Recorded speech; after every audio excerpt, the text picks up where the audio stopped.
are listening to the most original talk radio station anywhere. We are LA Talk Radio at latalkradio.com.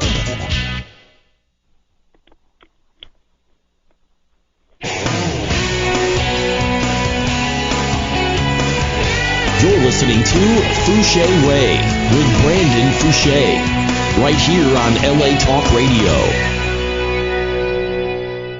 Well, hello, and welcome to the Fouché Way radio show, live every Thursday at 1 o'clock p.m., sponsored by the nonprofit organization called Canine Hope for Improvement Program, where we hope to improve the quality of our dogs' lives by moving towards a no-kill society. The number here is 818-602-4929. Well, happy Thursday, everyone. You know, last week I briefly mentioned the opening of the new shelter on 60th and St. Andrews. It's beautiful. But what I didn't mention were the people that I know personally that are really making it happen for the dogs. These people are supporters of the Fouché Way.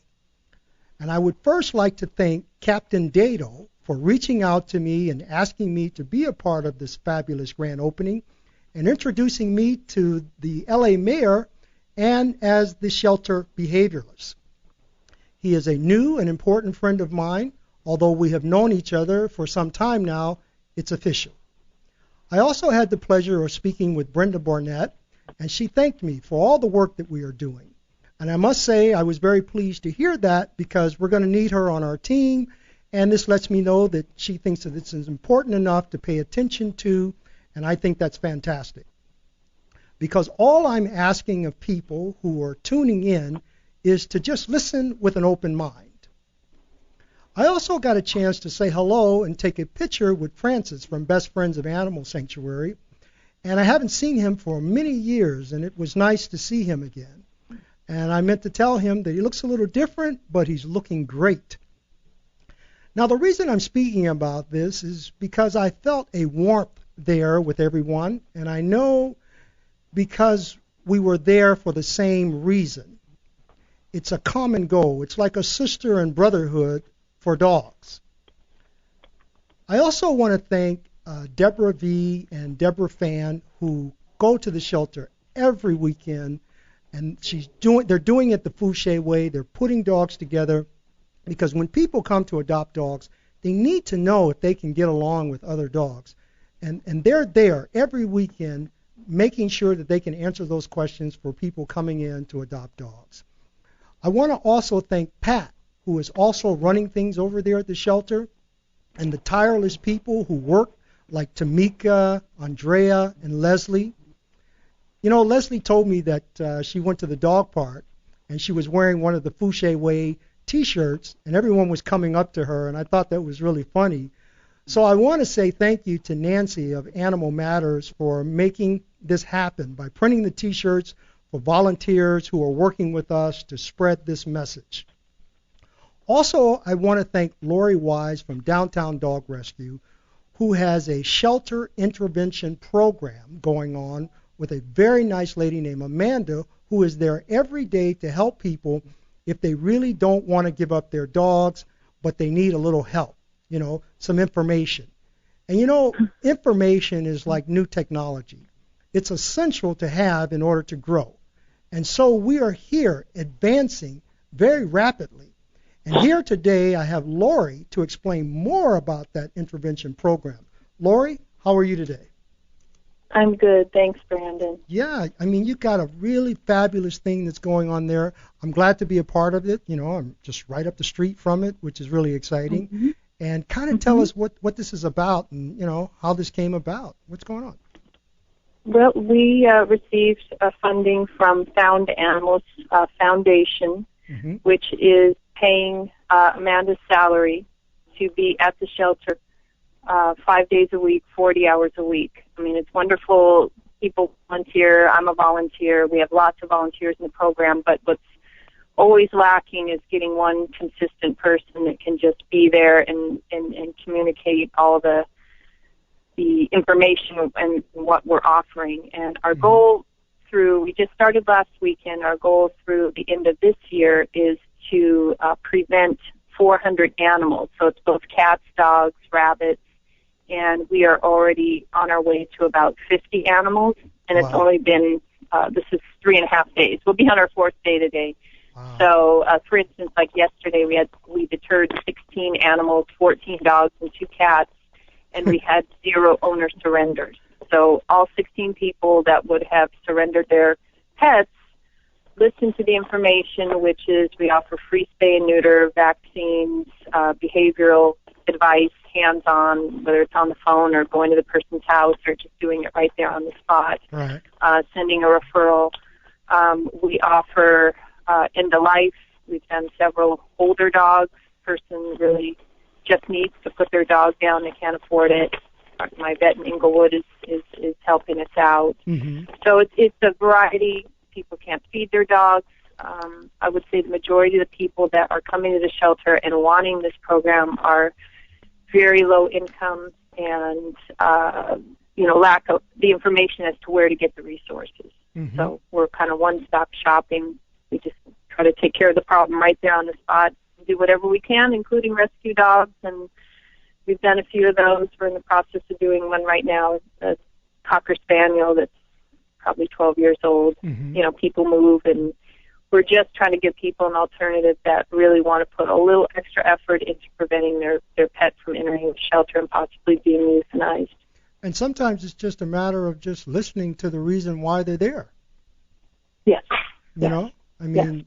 Yeah, and dispelling a lot of myths, including, I had a new baby, and the baby seems scared. It's crawling now, and it seems scared of the dog, so we have to get rid of the dog, like today.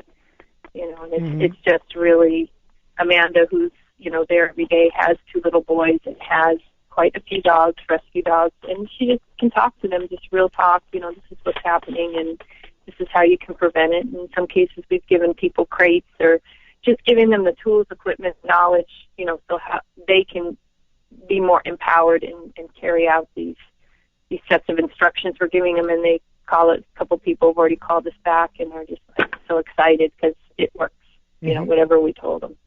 And this program, Canine Hope for Improvement, it's a nonprofit program. It's an educational program. And what we're finding now and what you're doing at the shelter, if we're finding that if we're going to solve this problem, then we're going to have to educate people. And that's what this intervention program, to me, and what I see you doing, is actually doing. And with this program, you're directing people to listen because you're very instrumental in this happening, but to get the information that's going to help them keep their dog. A lot of times it's very simple stuff, like you said, food, which, we've got so much food that's donated, of course, not as much as we used to have, but, people that just need food and everything else is fine. And you can provide that for them, Yeah. Well, I think what we've encountered so far, I mean, a lot of it is behavioral and it's education, but a lot of it is just poverty. It's a very, very poor area, and people can't even afford the rabies shot, to comply with their dog license. Sometimes it's that simple. It's a $10 item, and they just don't have the money, or they're just not willing to spend the money. Whatever it is, we don't get too involved in the reason. We just offer the solution. Right. Yeah, that's it. And that's what this is really about. And that's why it's so great, because, a lot of times no one's talking to them. Sometimes just listening to the problem, just listening, paying attention is enough to find some information. Oh, that's all you're having a problem with? Well, here, let me take you over here. Let me do that. I mean, that's what you're doing. I mean, what's going on the corner there in the lot? Well, what we're doing, there's an abandoned, it's been abandoned for like 20, 25 years or more. Saturday, we're going to be starting at 9 o'clock. We're going to be clearing out all the trash, all the weeds, and basically creating for lack of a better word, a dog training field, although it's not really going to be used for like traditional like training. It's more a place to move away from the shelter and just solve problems, to talk to people confidentially, to move an aggressive dog somewhere else so it doesn't do something that it shouldn't do. It's just a place to sometimes diffuse a bomb. We've got people that are very upset, and sometimes arguing within their own family, and it's just, I've already had to take a couple walks with people, and so we're just going to make it clean and nice and have banners up where people can, have our phone number and know who to call and how to get help before they feel they have to surrender their pet. And that's right on the corner of Western and 60th Street.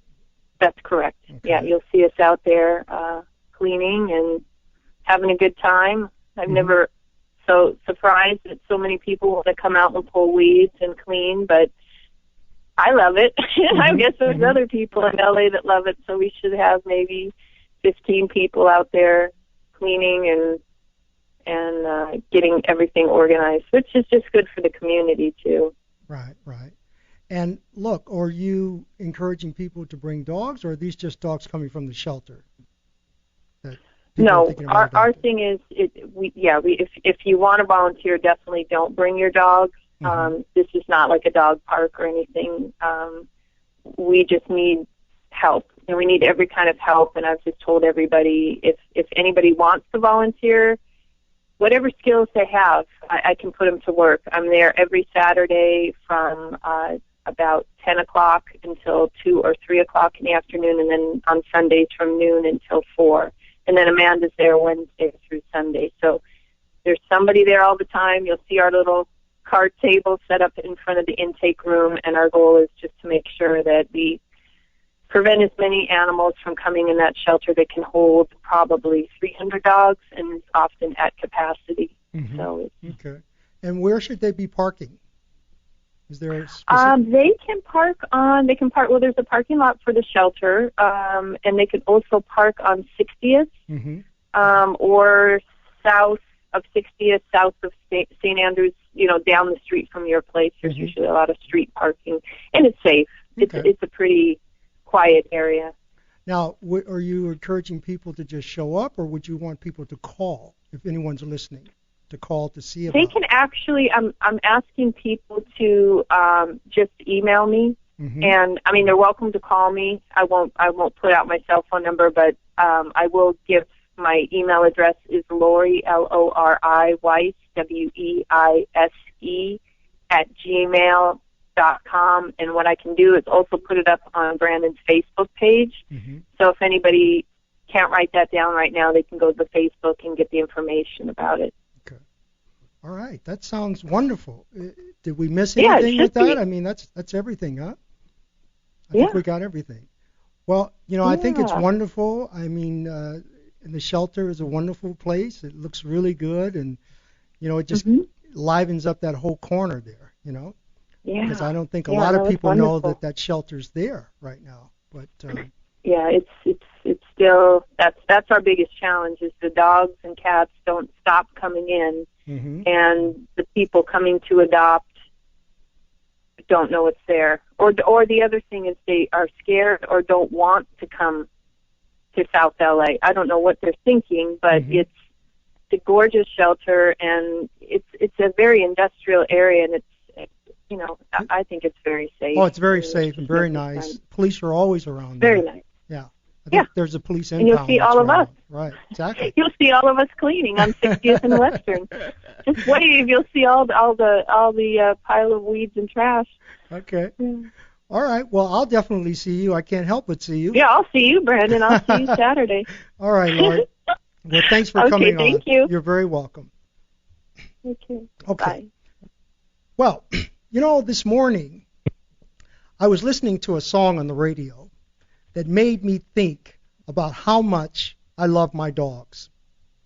And the song was, I'm sure a lot of people have heard it. It says, "I can see clearly now. The rain has gone. I can see all obstacles in my way."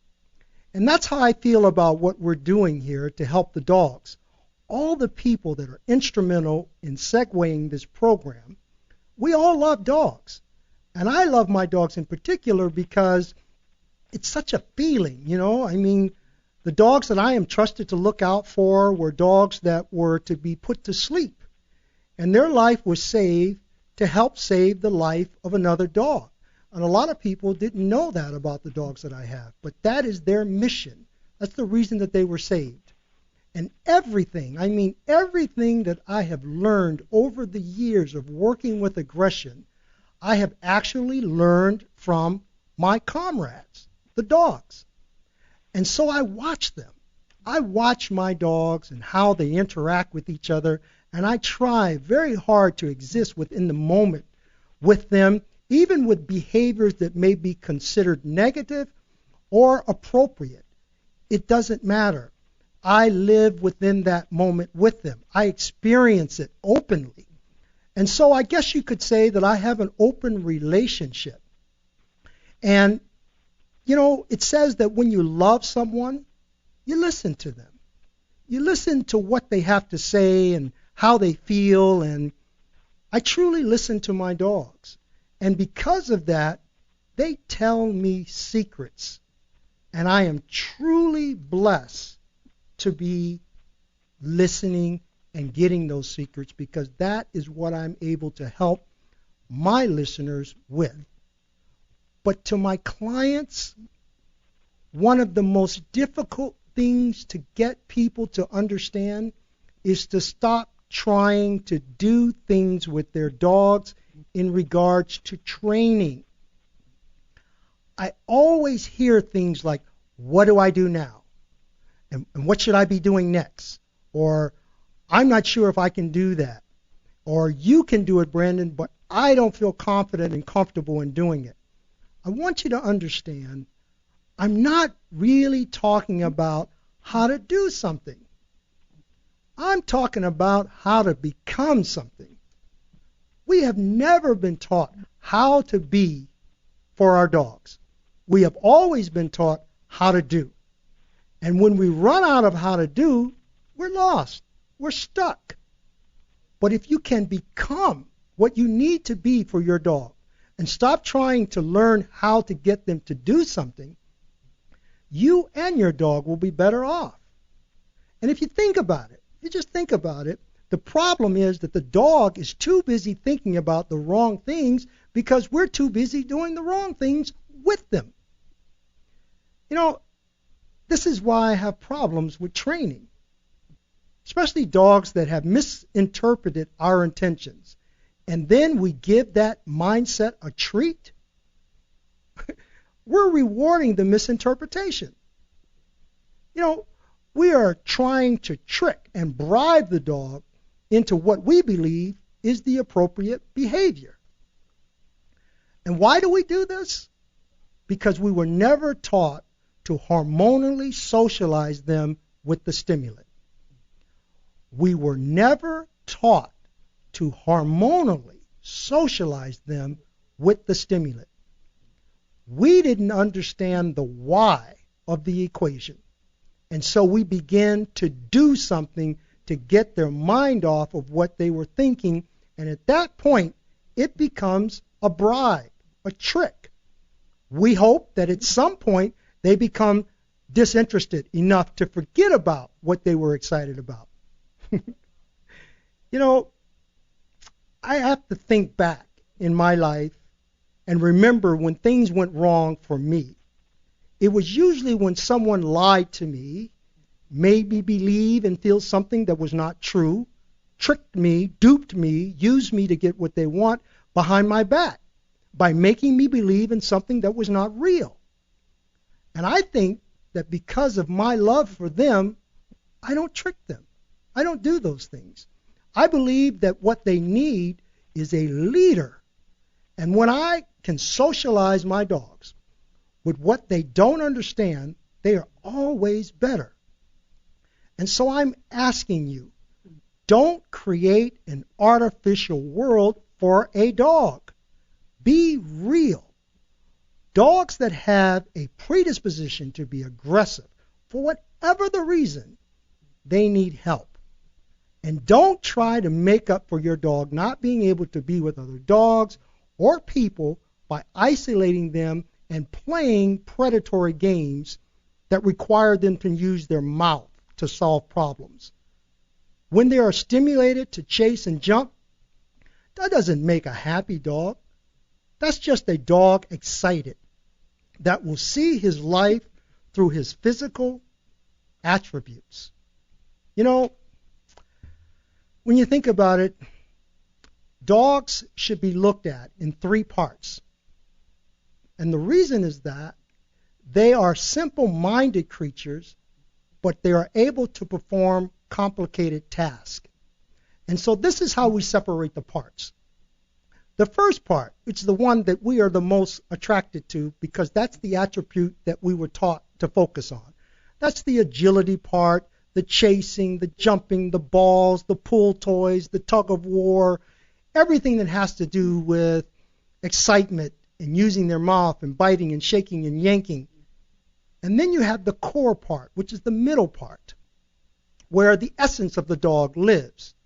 And then the third part is the humanizing part, the love and affection, the reason that we get our dogs for.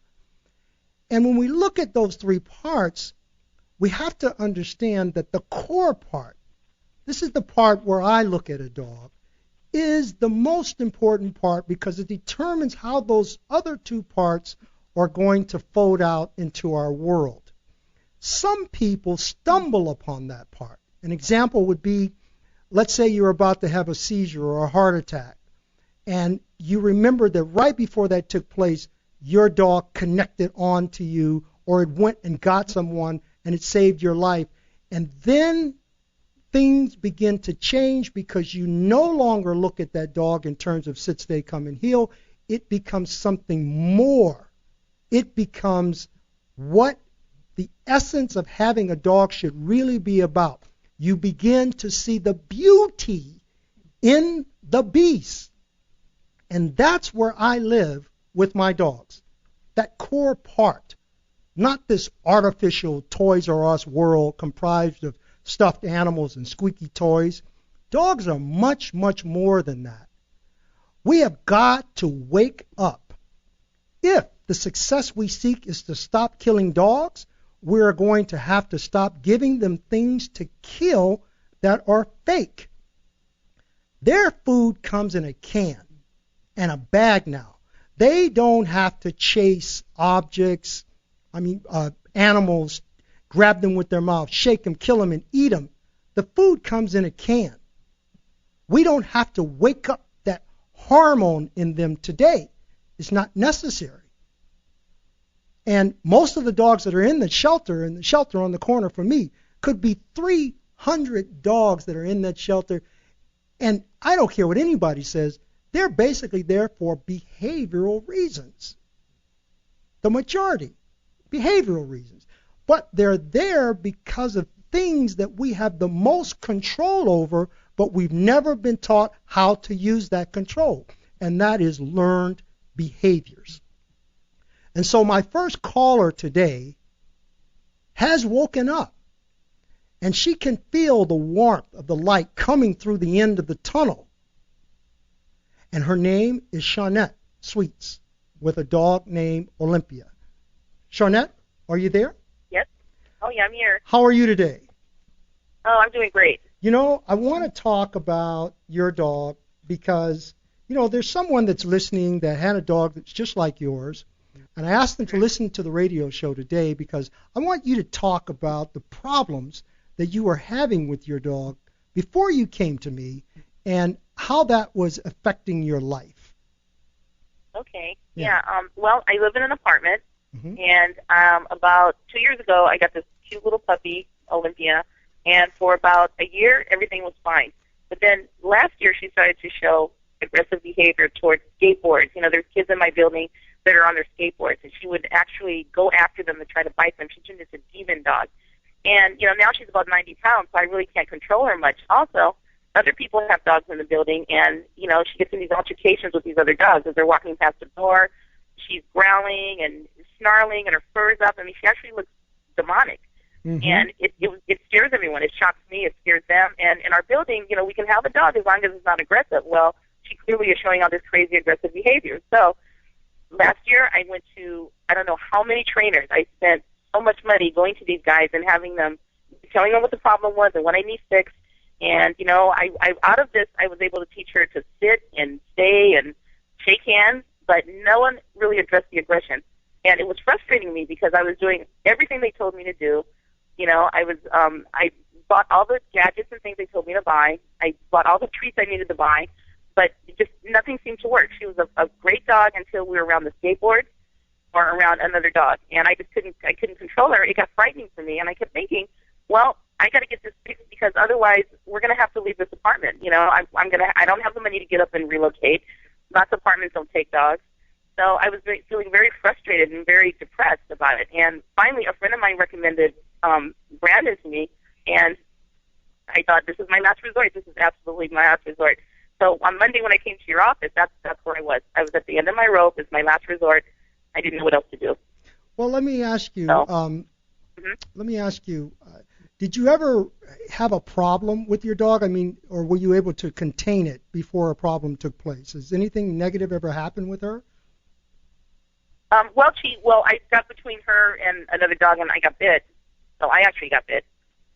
You know, I don't think she meant to bite me, but she did. Well, let me say something. That was what one trainer told me to do: stand between her and the thing that she's going after, and that will stop it. It didn't stop. All right, let me say that. Let me say this: that usually there are no accidental bites. Uh-huh. Okay, there are discipline bites. You know, you got in the way. Yeah.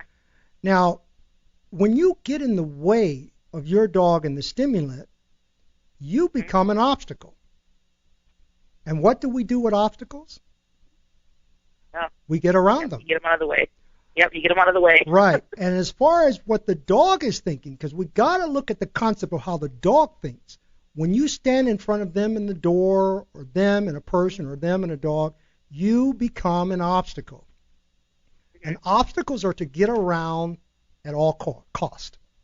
Okay? Mm-hmm. We even play these obstacle, subconsciously we play these obstacle games when we play agility with our dog, or obstacle courses.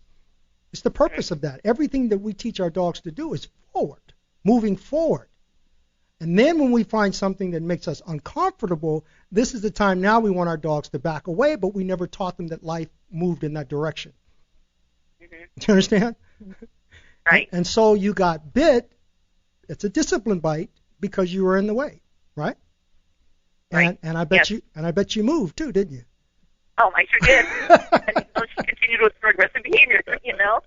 And I tried to control her, but like I said, she's 90 pounds. It's just hard to pull a 90-pound dog away from a rage like that. Yeah, and she's a puller. My gosh, that dog can pull. You know. So you got bit. I saw her go after a skateboard. I mean, ferociously. You know. Right. Yep. And that is, you know, we look at neurotic behaviors and genetic behaviors. And that is a very neurotic behavior that has been learned, okay? Mm-hmm. And you did not have a training problem. You had a problem because of training. Right. Okay? And you weren't communicating with your dog properly.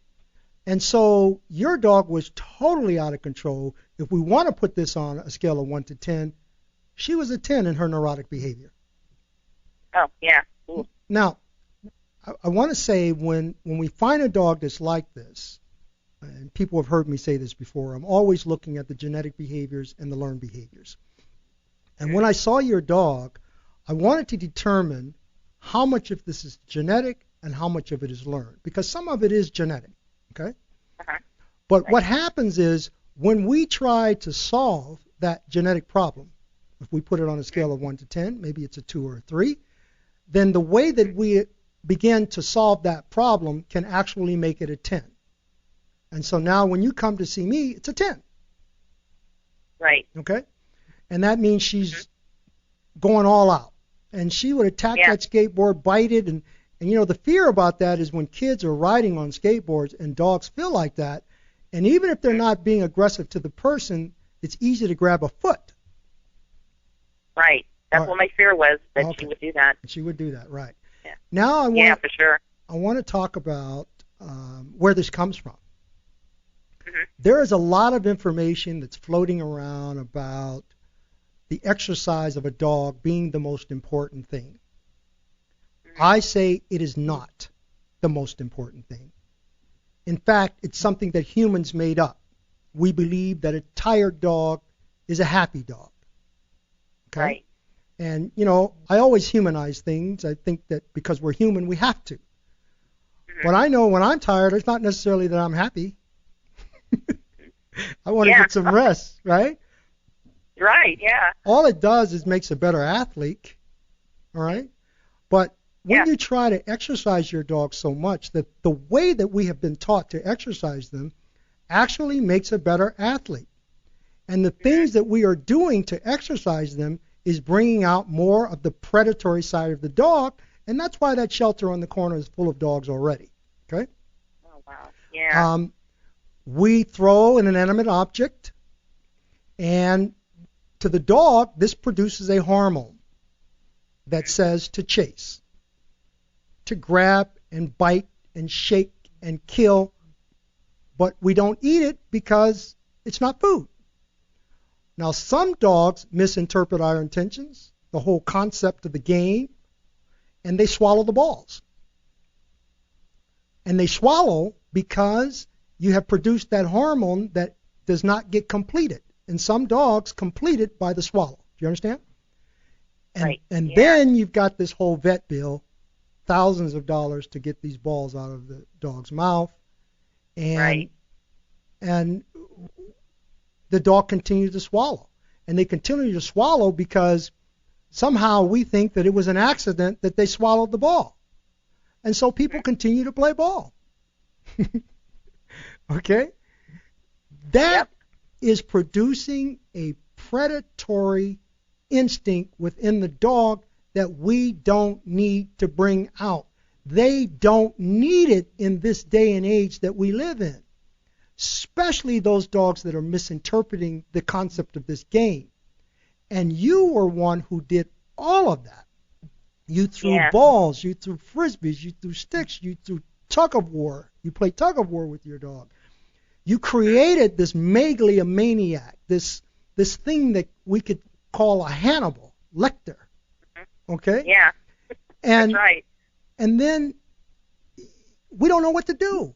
And so this dog is put in the shelter and destroyed because of behaviors that could have been controlled. Right? Now, coming to me, being able to evaluate this dog to see what this really is, I told you that this was fear aggression. Right. Now, it's interesting, when you see her behavior, you think, oh, this has got to be dominance. Mm-hmm. We say that it has to be dominance because the dog is moving forward to attack something. Right. But it's really fear. And the fear aggression is that when a dog is fearful, but they move forward to bite, that forward movement to bite is a learned behavior. Okay? Mm-hmm. And so once we determine what this was, we're able to solve this problem to make the hormones work in the proper way. So as a human, when we think of fear, and even in the wild, we think of fear, dogs move in the opposite direction, away from the thing that they are afraid of. We have to be able to implement those hormones and put them in the right place. That's why I talk about being able to hormonally control your dog as opposed to training, which teaches them to be in a physical position, sit, stay, come, heel, down, things like that. We believe that if we can physically put our dogs in a position, that they will mentally comply, and then the lesson is learned. But ultimately, all pack leaders in the wild control their dogs, their pack members emotionally, and then the body follows. Okay? Right. And so when you came back and we put the skateboard down, like you showed me that morning, what did you think? Oh, I got to tell you, I was absolutely in shock. I still am when I think about it, because these couple of years, she's been crazy going after these things. I can't control her. You know, you had me hide so she couldn't see me, and I was looking at it, and I was with a friend, and I was thinking, this isn't going to work. And I looked, and she actually backed away from it. It was fascinating. I just don't know what to say. I just didn't think it would happen in a million years. Yeah. You know, and you only had it for a couple hours. I mean, it was just, I'm thinking, I had to go back with all those many trainers I told them about this problem, and none of them were able to tell me how to fix it. And then here you are with my dog, and the guy's going back and forth on a skateboard, and she's backing up. She's not going forward and vicious. She's actually backing away from it. Right, so, and this is how we know. I'm in shock. I'm still in shock about it. Yeah. I mean, it's like a miracle, really. Mm-hmm. When you think about this monumental problem in your life that you can't solve, that you think is impossible to solve, and then you see how simple it is, And yeah. a lot I thought it was impossible. Right. And a lot of people, a lot of the things that I tell you to do are really simple things. And I hear people say all the time, well, that was simple. And then I have to tell them, it took me 25 years to learn that simplicity, Wow. And that's is what we need. We don't have time. If I told you it's going to be 6 months down the road to fix this dog, you don't have that kind of time, Right. And so things have to be instant. And that's why we're here on the show with the nonprofit, because we've got to be able to give some information that's so different that we can change the lives of people instantly, because that's all the time that the dogs have. Now, you've been able to walk this dog now. I think you were walking her on the leash. Uh-huh. She's not pulling you anymore. Right. And you've had dogs. Yeah, she walks behind me. Yeah. Right. And you've had dogs that come up to her while you're on the leash. Uh-huh. And what does she do? She doesn't respond to them really. She just they kind of sniff each other and that's it. Exactly. Some of them, we once had one dog that I thought, oh, this is going to be a fight, and she actually ignored it. She just kept walking behind me. And what I don't think she even noticed the dog. So it was fascinating. I just thought, wow, it was just amazing. I didn't think I could ever walk with her like that. Right. And what? Fighting, I thought, how am I going to stop a dog fight? But I didn't have to worry about that. And there was no pulling, nothing like that. I always say, people ask me, Brandon, how do you stop a dog fight? I said, before it ever starts, it's how you're living with the dog, And so you're able to see this. And the dog has only been to me one time. It's only been a couple of hours spent with me. But the most important thing that we want our listeners to understand is not what I told you to do. It's how I'm telling you to be. Right. You have become the leader that your dog was looking for. We're not completed with everything. There are other things that I want to help you with, walking past the dogs that bark at that door by where you stay. But that's okay. We're on the road to that, Yeah, and she knows it. From what you taught me to do, mm-hmm. she now treats me differently. There is a difference. It's like a 360. She looks at me with more respect. I think she treats me with more respect. And you can talk on the phone without her barking? Uh-huh. Her bark, she would bark constantly if people were outside the building, the apartment, they're talking and playing. She would constantly bark. Well, I just, applied the technique you taught me, and instantly it stopped. And not only that, it's like she polices herself almost. She doesn't really, like last night, I was able to talk to someone on the phone for the first time without saying, Olympia, be quiet, stop it, be quiet. She was absolutely quiet, and the same stimulus was going on. So how do you feel? I mean, that was like a freebie for me. I didn't expect that. That was just something extra. All right. Well, look, we're on the road here. You're on a high right now. This is about information. The more information that you get, the more that you understand this, the better that you're going to be with things. And the other thing is, I know you had wrote me a letter, and we're rolling with time. I have someone else that's going to come on, but you wrote me a long letter, and this letter was about, please don't rip me off. Right, exactly. It was long, too. It was a long one. Yep. Well, how do you feel now? I mean, well, I feel like it's worth 3 times what I paid. I feel like I was ripped off before all the other trainers and stuff. I don't think they meant to rip me off, but they did. Mm-hmm. And it was the best money I've ever spent. And I've got knowledge now, and I have hope. That's my main thing. It's the hope. Yeah. It's worth the hope. And now I know that I'm not going to have to be evicted from my apartment, and my dog isn't going to hurt anyone. And I am now the pack leader. Good. And and it's just amazing. Well, so I'm going to end on that, and I'm going to see you again. You're going to bring her in. We're going to continue working with you. I'm not going to let you leave just like that, and we're going to get you to where you need to be. Okay? Okay. Well, thank you so much. Okay. Cool. Okay. Well, our next caller is Rebecca. Rebecca, how are you today? Good. How are you? Fine. You've got a beautiful dog named Irie, and why don't you tell our listeners the problems that you were going through? First of all, let's say you're expecting a baby. I am, in about a month. Yeah, and so there's a lot of concerns that you have with the problems that she's been presenting for you. Can you tell our listeners what that is? Absolutely. When we got Irie when she was 8 weeks old, so even though she was from a shelter, she was still a puppy. For the first year, she was a great dog. She got along with other dogs. Everything was great. We could take her to the dog park. And we started taking her to the dog park and throwing a Frisbee for her, hoping to tire her out, kind of what you had just talked to the other caller about, thinking that if she was tired, she'd be a better behaved dog just because she was always quite hyper. And in throwing the Frisbee for her at the dog park, she started getting possessive over it and therefore aggressive towards other dogs. And so we immediately had to stop taking her to the dog park, thinking that she just couldn't be around other dogs. And from there, it continued to escalate where, just our regular walks with her in the morning and evening were so stressful because any dog that we passed, she'd be lunging, jumping all around, barking, and was just completely uncontrollable. We tried everything from, a harness, a gentle leader, at times a shock collar. We tried everything, and we're kind of at our wits' end. I've always been around animals, and my mom helps with an animal shelter, so giving her away was never an option for me, but we got about as close as we could to that. It was just something where we felt like there was no hope for her. But at the end of the day, we knew she was an innately good dog. We just didn't know where to go from there.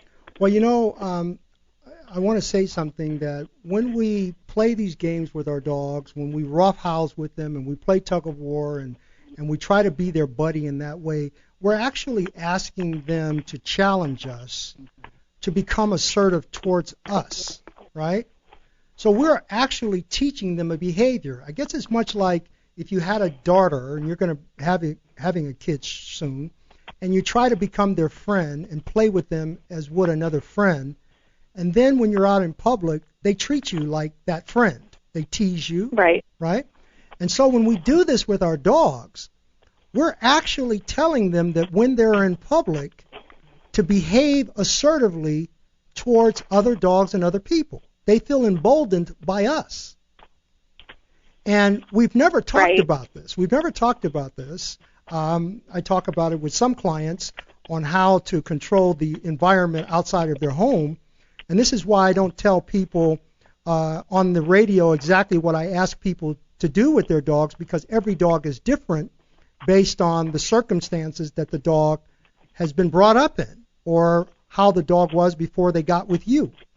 That's why the evaluation is so important. There is no one thing that I tell everybody to do. It's all different. And that's why I don't tell people or have on the show for you to tell what I've asked you to do.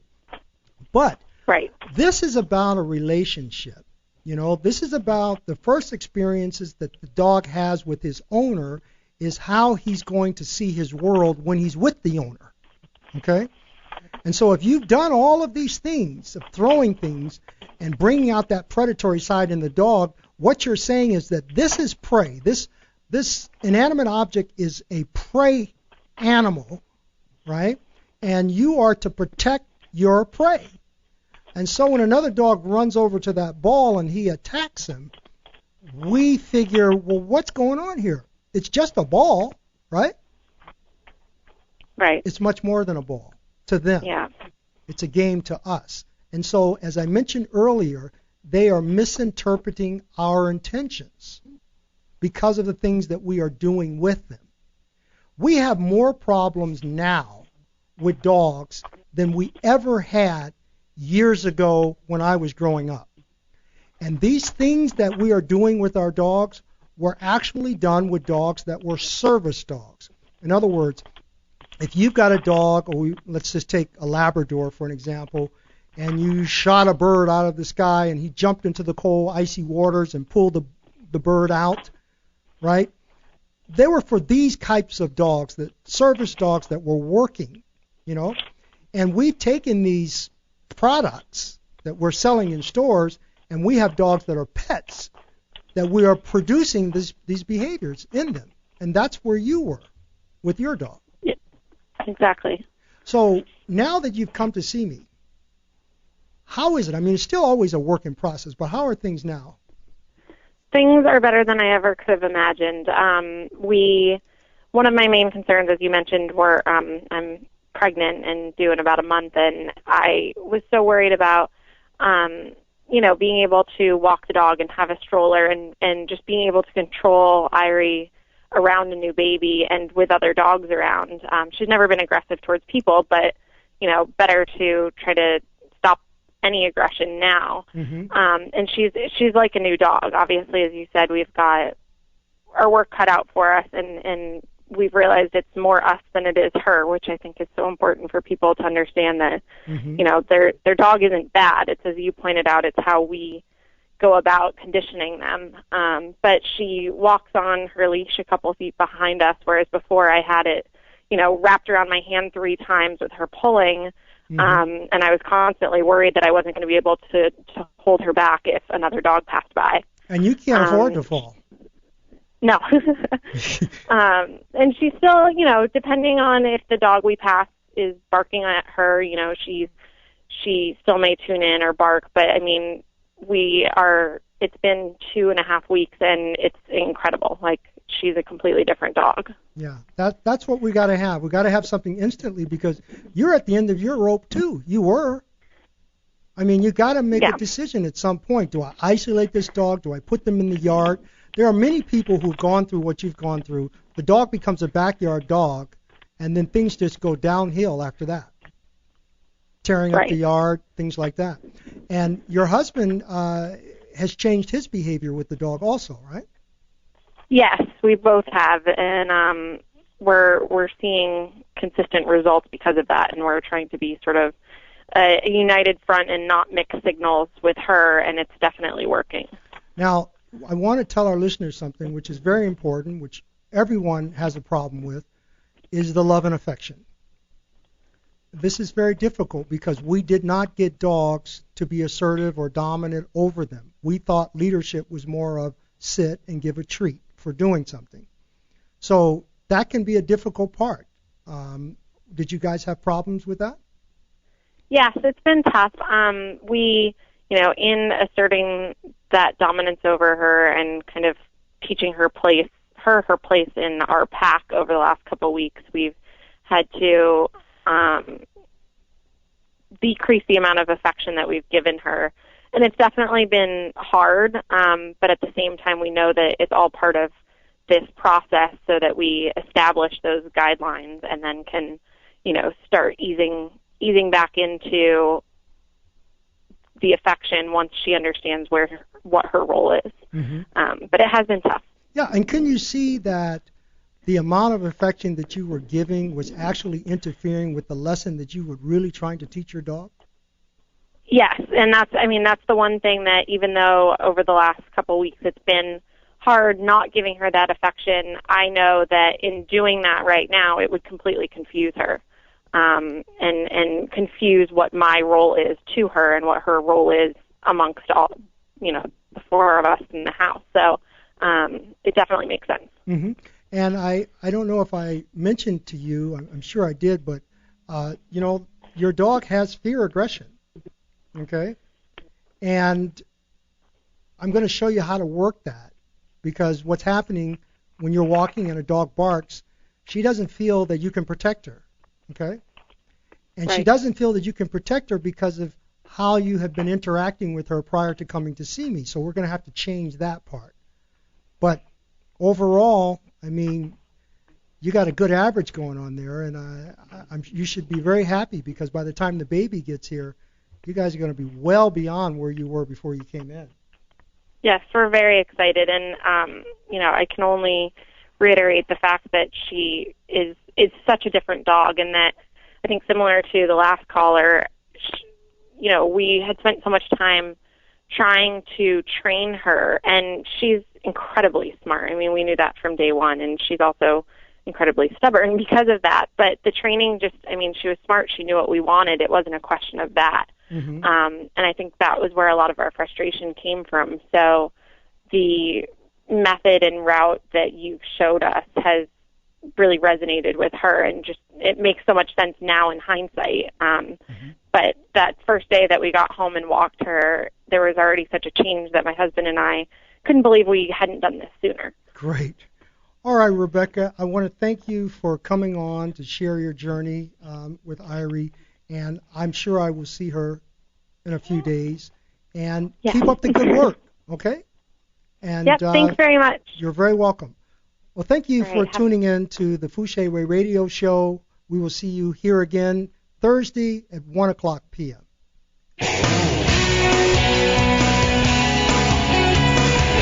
You're listening to Fouché Way with Brandon Fouché, right here on LA Talk Radio.